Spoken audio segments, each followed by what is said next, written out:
Alright, so we're going to talk a little bit about Ondrej's beginnings of his Magic career because some of you might not know him that well or maybe not at all.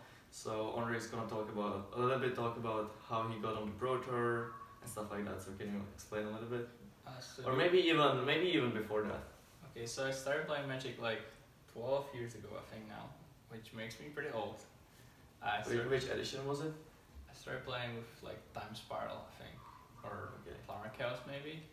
I know I bought like a Fungus pre-constructed deck, and I played that a lot. I think that was my second deck ever. My first one was like a EZ deck from Guilds of Ravnica, so we actually started at about the same one. Yeah, which makes sense.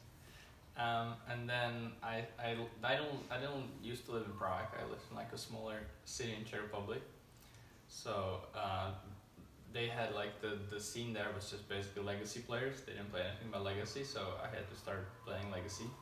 So you were just borrowing decks because I assume you didn't have money to buy your own. I bought a standard deck, which was back in the day. Merfolk was the best deck in standard. So you were playing standard against legacy, yes. Or okay? Well, the first time I showed up there, I was just like, I didn't know they were gonna play legacy, and I had my standard deck because I used Google to figure out what's good. And so they basically lent me like either Wiles, Dazes, and Force of Wills for the first time because there was a guy who just wasn't playing and he had like these cards. So I tried that and I was like beating some people because Merfolk used to be really good in Legacy back in the day. I remember that.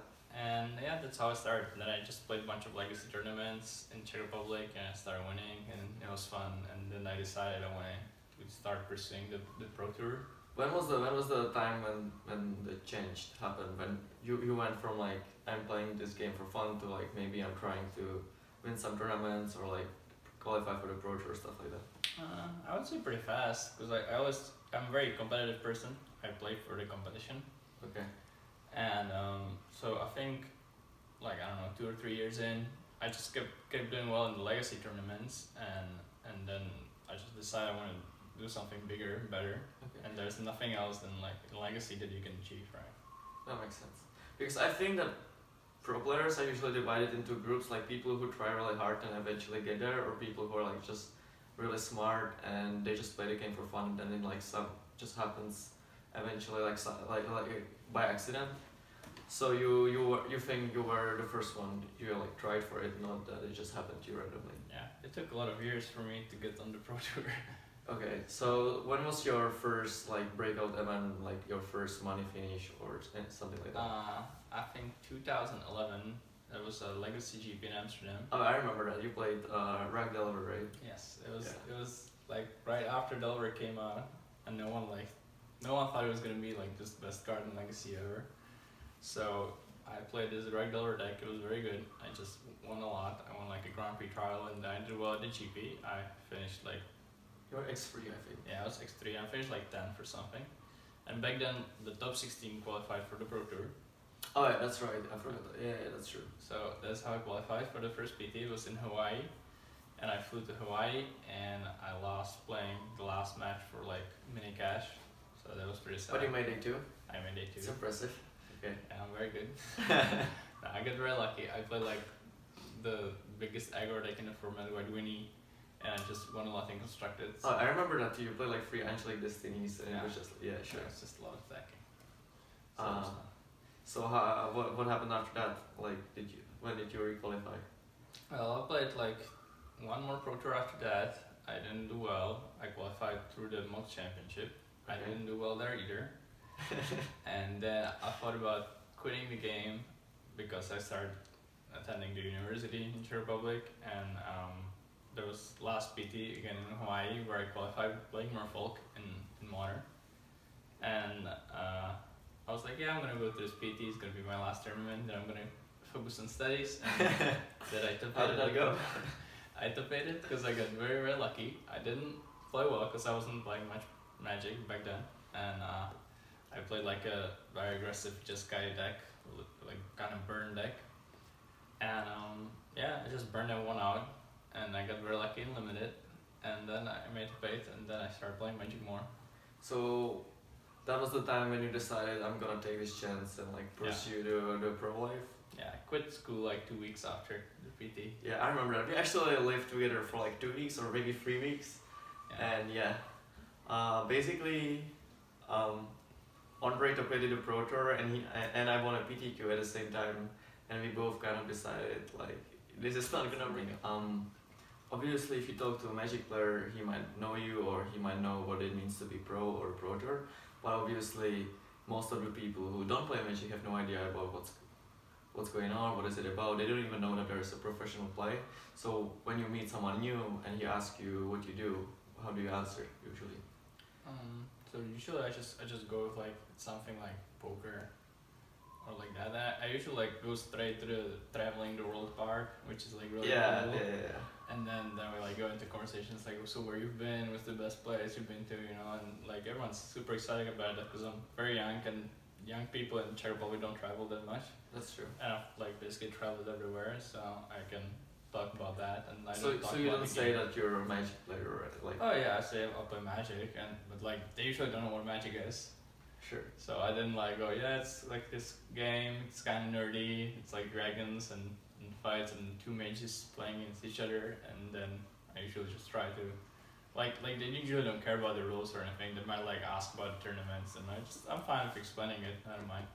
Okay. But I usually like concentrate on the travel part because that's the coolest thing about it, right? Maybe this is different with you, but when I start talking about it, most of the people usually start asking me questions like, do you go to school, do you work, stuff like that. How do you approach that? What is your thought process about it? Like, do you think that you've made a right decision looking back, or? I think so, yeah. Because I mean, I can still go back to school if I wanted. Obviously, but like, let's be honest, it's probably unlikely, right? It's unlikely, but that's because I like my life this way. Sure. I like the freedom it gives me. Like, for example, like this thing happened to me last week. I went out with some of my friends, and there was like a girl I didn't know, and I was like talking about that I'm going home. It was midnight, and I said I'm not going to bed yet. I'm just gonna play more. And I'll go to bed at like 4, and she just like looked at me like, 4? Like how do you live your normal life? And then I was like, nah, I don't have a normal life. Yeah. I just wake up at noon and I can do whatever I want. So. Do you mind like being in all the different places all the time? Because it's kind of hard to make connections with certain people if you're like somewhere for 3 weeks, then you're somewhere else for 2 weeks. Like do you like this lifestyle? Do you think that you're gonna continue liking it? Because I think at the beginning it's obviously exciting, you go to all these new places, but I think eventually it gets kind of boring, so maybe it's different for you.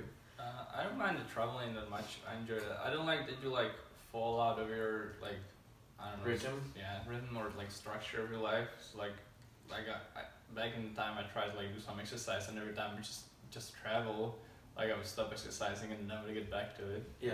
And that's like kind of hard, like keeping diet and stuff like that. Like, if you're on the road and you want to keep a diet, it's just really hard. It's just really hard to have some kind of a system, because you just, your life is constantly in change, so that's kind of. But I don't mind traveling at all. Like, some people hate being on planes, I just like being on planes. Yeah, me too actually. I like watching movies and reading books and stuff. And then I tried to do like, I didn't used to do much of touristy stuff back when I started, because it was just like every week a new city. But then I tried to, like, after every PT or something, I would just schedule a trip with my friends so I would see the world, which I really liked. Okay. What is your thought about like future? Like, do you still want to be a pro in like say 5 years?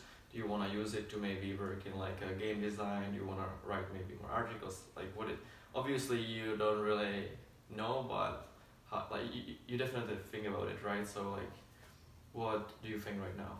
Well, I think the future of Magic is really bright. Like, Arena is a huge success, and I really like the game. That's true. It's awesome. I just like it so much. Do you mean like you like the game Magic, or you like Arena specifically? I like Magic too, but Arena just makes it so much more fun to play for me, because Magic Online is just not very much fun. But do you like Arena more than real life play? Because I don't, for example, but. I like some aspects of it. I mean, real life play is fun too. I don't mind that. It's just a little bit different, right? Yeah. Like, Arena is just so fast. Like, You play so many matches in a day, and I like that a lot. But yeah, real life play is very nice too. So I think future of Magic is very bright, and I'm probably gonna start streaming soon. Like after the invitational, I would like to start streaming. It's like it's really nice to see how like Martin Yuza is just so successful while streaming. Like so many people watches him. I was surprised. I mean, I'm not saying it to like, yeah, I was surprised Martin got so many viewers. It's just like, I didn't think anyone from Europe would get so many viewers, but he's like... I think he has just such a huge brand on of the fact that he's like the best or one of the best limited players that helps him a lot with that. Yeah, but he doesn't play limited at all. Yeah, I know, but like, you know, I think that he's very well known for that. I guess he's very well known overall, but yeah. So I was surprised that for European, I feel like the game is very American centric. Like there's more Japanese players I think than European. But it doesn't matter that you're European, right? You can just stream at a time when American people are awake. Right? Yeah, but then you're competing with the Americans, so it's like really hard. I guess that makes sense. Like if he turns on his stream and I turn on my stream, no one's gonna watch me because I would rather watch you than myself. That makes sense, yeah. So what is your goal with that? Like, how many streamers would satisfy you, or like? Well, I think the goal is the MPO. Like you wanna get into the MPO, and I think it's gonna be like streaming is gonna be a huge part of MPO going forward. So we'll see. Like obviously, no one knows what's gonna happen. Yeah. The MPL might stop existing in a year. Yeah, let's talk a little bit about the MPL because that's the new system that they recently announced. For those that you don't know, 32 people with the most pro points from last year were invited to this MPL league. They got a contract and they have to stream, right? Yes. I'm not sure. I think it's like 20 hours a week or maybe something. It doesn't matter. Anyways, what it means for people like us who are probably like around 50 or something like that, I don't know, I don't even know. It means that we're still queued for all the tournaments until the end of the year, but besides that we don't really know. It's possible we won't be qualified at all and we will have to qualify through tournaments. No one really knows, but what it means that if you're actually really good at a game, you can be an actual professional right now. Like, it's an actual career right now, so it makes more sense to pursue Magic. But I think that for people like us from Czech Republic, it's a little bit different, right? Because even before, if you were like Platinum or maybe even Gold with like a contract from like Channel Fireball or something, we were still able to like live off of it. So maybe now we're kind of in a spot where you either have it all or you have nothing. So what do you think about that? I don't think it's you have nothing. Like you can still write for that's true or something and make good money. But do you think that if you're like not qualified for the tournaments, you can still write for them? I mean, I don't think it's gonna be that hard to qualify. Sure. Yeah, like we don't really know yet, right? Yes. So it's hard to predict. Well, we know that you can chain invites from one mini championship to another. So I mean, I'll just keep trying playing Magic, and I really enjoy it right now. So if you could take things back, you wouldn't do it. You think this is way better for Magic overall? Yeah, I think this is the best Magic news ever, basically. Since I don't know if it's the best news for Magic. It might be really bad for Magic, but it's really good for the pro players. Sure. Like maybe this whole strategy of like putting money into pro play will backfire and Wizards just lose a lot of money and then they stop, which I hope doesn't happen. I hope this was the best thing ever. I'm super excited for the Invitational because it's like the biggest prize pool in history. There's gonna be a bunch of streamers, so it's gonna be at PAX, which is like the biggest event of the year. And I really hope it gets a lot of viewers. So if you guys want to check that out, it'd be great. I think it would really help the game if this event just goes real well and everyone watches it on Twitch. I think it's gonna be really important for how Magic and pro play shapes up. Is there anything that you particularly don't like about the new system? Like, obviously overall it's great. Like people care about Magic more now. There's more.